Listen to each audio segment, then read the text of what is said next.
Oh, damn, he only has 10 minutes to get on it and he still hasn't figured out how. The writing in this is pure art. There is no reason why Hermione cannot be black. Hey guys! Today I'm going to be reacting to Harry Potter and the Philosopher's Stone. I'm finally getting back to it. Like, I always intended to come back to this and to finish this, hopefully, if you guys don't get bored. But my main concern is just that if I alternate between this and Gabby Hanna's book, it's gonna take twice as long to finish these. Like, would you be okay with that? Like, I genuinely need to know what you guys think, so please tell me in the comments. Anyway, if you're new around here, listen up, because I've got a little secret for you. I'm not just any reactor. I am Charlotte the Starlet, and I'm a writer. So I don't just react, I review. And the way I do it is simple. If I like something, I add a point, starting from last video's total. And if I don't, I take one off. Now, as y'all can see, I've got a couple friends here with me. This is Angel, and this is Seth. Right, let's jump in. Harry just met Draco for the first time. Draco is being straight up racist. This is it, guys. They just got to Ollivanders. I'm gonna find a quiz to see which wand I would get. Ooh! Ooh, you guys, guess where we are? Do you remember? We are right at the start of chapter 6, which is the journey from platform 9 3/4. Ooh, it's about to get juicy, you guys. I have said before that I've read Harry Potter previously, but it was well over 10 years ago, so I have almost no recollection of this. Oh, this is awkward. Ever since Hagrid broke into their home and damn near kidnapped Harry to go to Diagon Alley, plus since he cast a spell on Dudley and gave him a pig's tail, Dudley's become afraid of Harry, and Uncle Vernon and Aunt Petunia just act like he's invisible. That's awkward enough on its own, but Harry has to be at the train station to go to Hogwarts. Imagine how that conversation would go down after all that. Oh snap, okay. Uncle Vernon actually agreed. Like, and even Harry's low-key shocked. But he says that the only reason he's gonna take Harry to King's Cross in London is because he needs to take Dudley to hospital and have his tail removed. Imagine trying to get a doctor to take that seriously. Oh my days. So it says that on the day that Harry has to be at the train station, he woke up hours before he was meant to. Just because he was that excited, but also nervous. Man, I remember being like that when I was a kid. Like, if there was any sort of special day, I'd wake up at like 5 AM for no reason whatsoever. Especially at Christmas. Man, Christmas when I was young was so dope. And I mean, it still is. It's fun, and I get to see all my family, but it ain't quite what it used to be, you know, now that I'm grown up. Oh my days, stop being so smug. When they get to the train station, Uncle Vernon drags Harry to the wall right between platform 9 and platform 10 and is like, well, there you go. I told you, there's platform 9 and there's platform 10. Ain't no such thing as platform 9 3/4. Gosh, he's just so smug about it.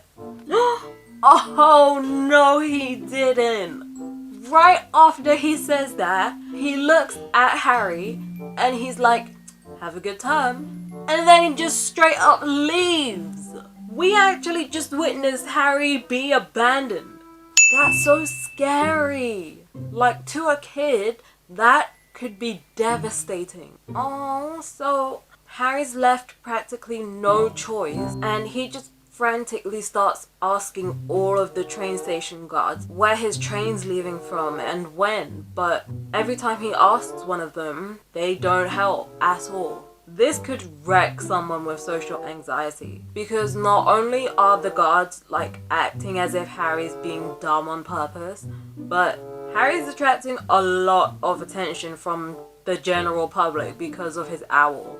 Oh, damn, he only has 10 minutes to get on it and he still hasn't figured out how. There they are. Oh my god, the Weasleys just arrived. So, Harry watches all of the Weasleys go onto the platform, but he still can't figure out how to do it. So he goes right up to Mrs. Weasley and asks. Oh, and she's so understanding. Like, there's no judgment in her at all. She says all you have to do is walk right at the wall between platforms 9 and 10. And it's really important that you don't stop and you aren't scared you'll crash. Why is that important? What happens if you do? Bruv, the writing in this is pure art. Like, I'm astounded because the way J.K. Rowling describes Harry running into the platform it's so effective. She describes it in one big long run-on sentence, and so naturally you start kind of reading faster and faster, just like how Harry gets faster and faster as he approaches the platform wall. So good, dude. Platform 9 3/4 sounds amazing. Like, it's just so full of life and excitement. And I'm not completely sure why, but it's giving me the kind of exclusive club kind of impression. Like, only certain people can get in. There's all kinds of stuff going on inside and everything. Yo! Alright, okay. So, Harry just found an empty seat on the train, and the Weasley twins, Fred and George, help Harry get his stuff onto the train, right? And that's when they discover his scar and realize who he is. Yo, I'm sorry, but if I was Harry, I'd never get sick of people recognizing me. Because there must have been some funny reaction. Oh my god. One of the twins is like, is that you? Are you Harry Potter? And then Harry's like, oh, him. I mean, yes. Oh my god. Just before the train leaves, Ron's mum, Mrs. Weasley, just had to do that motherly thing where they absolutely have to get something that's on your face. Or just pop a pimple or something. Wow, we are already getting such a strong sense of how this family is. We're getting hints of their background without them even saying anything. Like, this is a perfect example of the whole show don't tell advice that every single writer has heard. It says that Percy is a prefect, so Mrs. Weasley got him new robes, but none of the other brothers did. So from that we can tell that they have money troubles. You know, they can't afford new clothes for everyone. Oh, news is spreading already. The twins just told the others who Harry is. And so now there's a little bit of hype building around Harry. Was that English? The speculation's already swirling. Because now Fred and George are wondering, like, they're actually gossiping about whether Harry remembers getting his scar or not. Oh, but thankfully, Mrs. Weasley actually slapped some sense into them. She forbids them from asking him about it. Damn, oh my god. The train is about to leave, and the way they're saying goodbye is making me a little bit sad. It just reminds me of my own sister.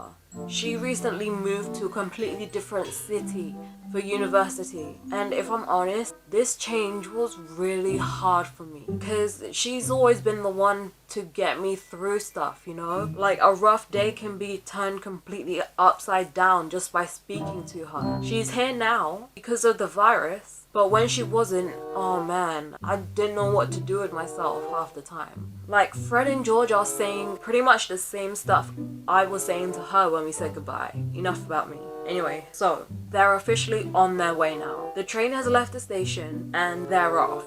And Ron finds his way to Harry's compartment and sits with him. So, naturally, Ron asks Harry all the typical questions, you know, like, do you really have the scar and everything? And Ron actually seems a bit starstruck, and I can't blame him, you know, I'd probably be. Oh, these boys are stark opposites. Harry tells Ron that he wishes he had a big family and loads of brothers, but then Ron starts telling him that it's actually terrible. And he goes into what it's like to be one of the youngest. I do relate, to be honest, because I come from a massive family too. And I'm the second youngest. Thankfully, I am a bit better off than the Weasleys, I'd say. Just because my parents are very generous. Like, wait, let's see how much of this adds up with me. Ron says that everyone expects him to do as well as the others. That's true. But if you don't, it's no big deal because they've already done it. My parents still make a big deal. Oh my days. And then he says that you'd never get anything new. I can't really talk because I do get a lot of things new. However, I have also had hand-me-downs. Bro! What kinda? Yo, I can't top this. Like, all my hand-me-downs were just clothes and game consoles. But Ron got a whole entire living, breathing rat. Oh my gosh. I swear, if I got a hand-me-down rat, I'd kick off. I'd make a scene, you know? I would not stand for it. Oh my god.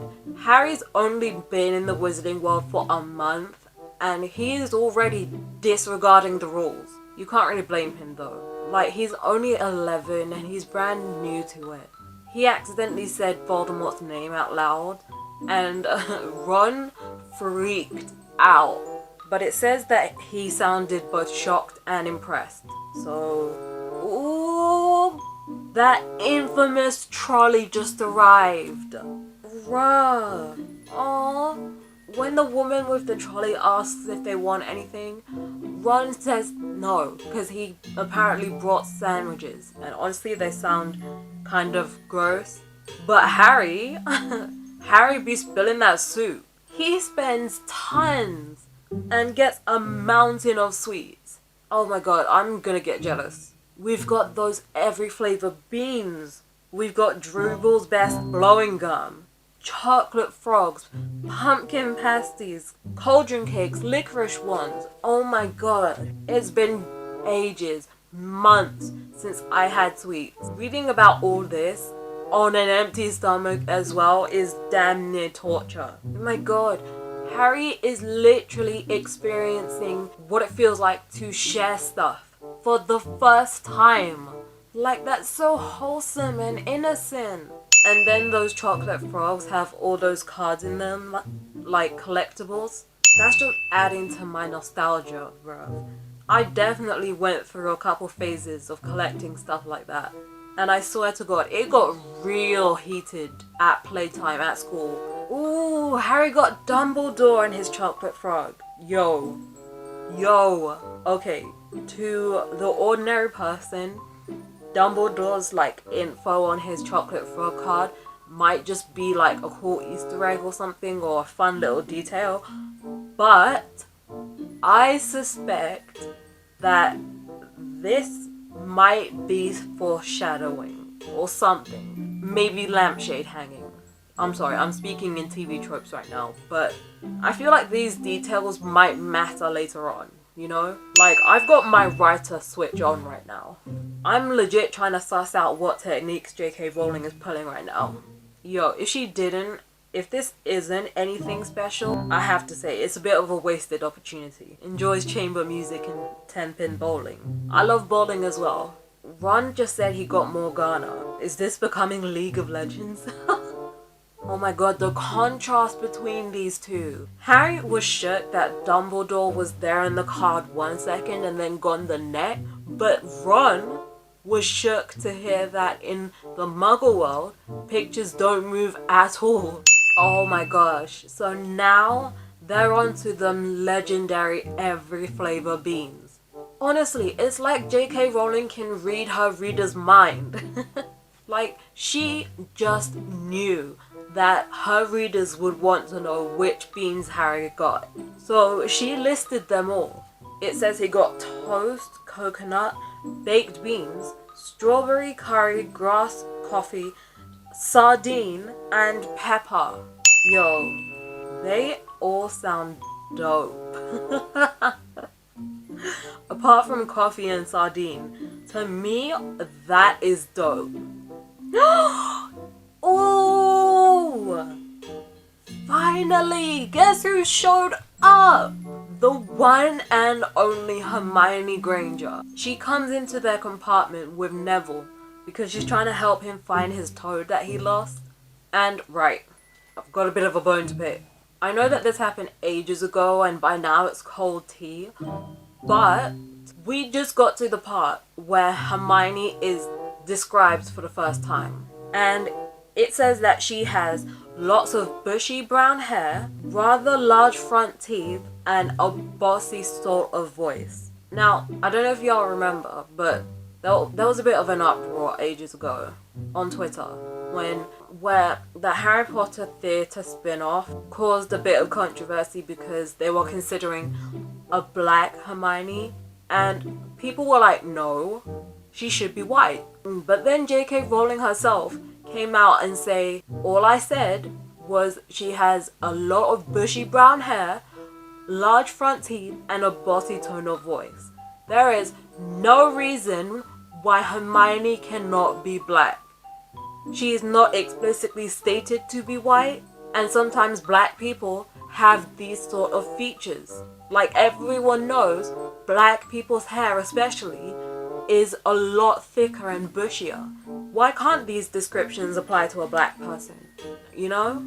People just thought she should be white because Hermione was white in the official movies. But there ain't no reason at all why she can't be black in a spin-off. Anyway, wow. Hermione forgets all about Neville's toad when she realizes that Harry and Ron are about to do some magic. Ron's about to try and turn his rat yellow, and Hermione kind of just inserts herself into their conversation, and then she insists on Ron doing his magic right in front of her. And I'ma say it now, this spell sounds dodgy AF. All it says is, sunshine daisies buttermellow, turn this stupid fat rat yellow. Questionable. It says he waved his wand but nothing happened. And then Hermione's all like, told you. I told you so. Oh wow. So when Harry introduces himself to Hermione, she starts telling him about all the books that he's been featured in, that she's read. The weird thing is, like, that's something that a fan would do with a celebrity. But she doesn't really seem that starstruck, you know? She's talking to Harry like he's just a normal boy. Damn. So, she and Neville eventually leave, but right before they do, she asks them what house they want to be in. She wants to be either a Gryffindor or a Ravenclaw, but after she's gone, Ron's just like, whatever house she's in, I better not be in. Dude, speaking of all these houses is taking me back to school. Ron's just mentioned how his brothers are in Gryffindor, so he'll probably be in Gryffindor. And I remember back in my day, me and my sister were in yellow team. The underdogs, by the way. And then in secondary school, we got put in willows, as in the tree. And our colour was orange. Also, the underdogs. Why? What is it about us that makes us underdogs?